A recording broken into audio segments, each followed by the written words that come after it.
Le hameau de la Roche-sur-le-Gouffre est l'un de ces endroits où le temps semble s'être arrêté. Des maisons en pierre grise, couvertes de lierre, bordent des ruelles si étroites qu'une seule voiture peut y passer. Les habitants sont peu nombreux, discrets, et gardent leurs portes closes dès que le soleil décline derrière les falaises qui surplombent le village. C'est ici, en 1993, que la famille Dubois a disparu. Le 14 octobre, les volets de leur ferme, un peu à l'écart du hameau, sont restés fermés. Le facteur, intrigué, a alerté les gendarmes. Quand ils sont entrés, ils ont découvert une scène figée dans le temps. La table du petit déjeuner était mise. Des bols de café au lait à moitié vides, des tartines beurrées à peine entamées, et la radio qui grésillait encore doucement.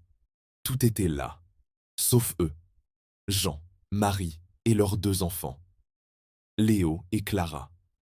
Aucune trace de lutte, aucune note, aucun bagage manquant. C'est comme s'ils s'étaient volatilisés en plein milieu d'une bouchée. Les recherches ont commencé immédiatement. Les gendarmes ont ratissé les bois denses, les plongeurs ont sondé le fond du gouffre, cette faille sombre et profonde qui a donné son nom au village. Rien. Les chiens perdirent leur piste à quelques mètres de la porte d'entrée, tournant en rond, confus. Les jours sont devenus des semaines, puis des mois. L'enquête a piétiné, se heurtant à un mur de silence. Les voisins disaient n'avoir rien vu, rien entendu. Pourtant, dans ce hameau où chaque bruit est un événement, le silence de 4 personnes quittant leur maison n'est-il pas le bruit le plus assourdissant? Les enquêteurs ont exploré toutes les pistes. Une fuite organisée? Impossible, leurs comptes en banque n'ont jamais bougé. Un drame familial suivi d'une dissimulation? Aucune preuve, aucun corps. La ferme des Dubois est restée intacte, comme un musée macabre de leur dernier matin. Au fil des années, les rumeurs ont commencé à enfler, se mêlant aux vieilles légendes locales. On parlait du gouffre, de ses mystères, de forces anciennes qui réclameraient parfois leur dû.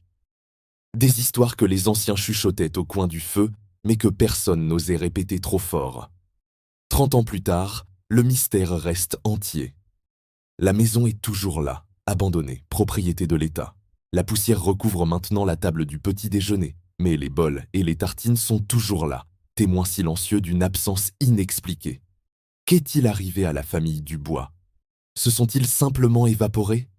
Ou le secret de leur disparition est-il encore enfoui, quelque part dans le silence oppressant de la Roche-sur-le-Gouffre? L'histoire n'est pas terminée. Pour d'autres chroniques macabres, abonnez-vous et activez les notifications.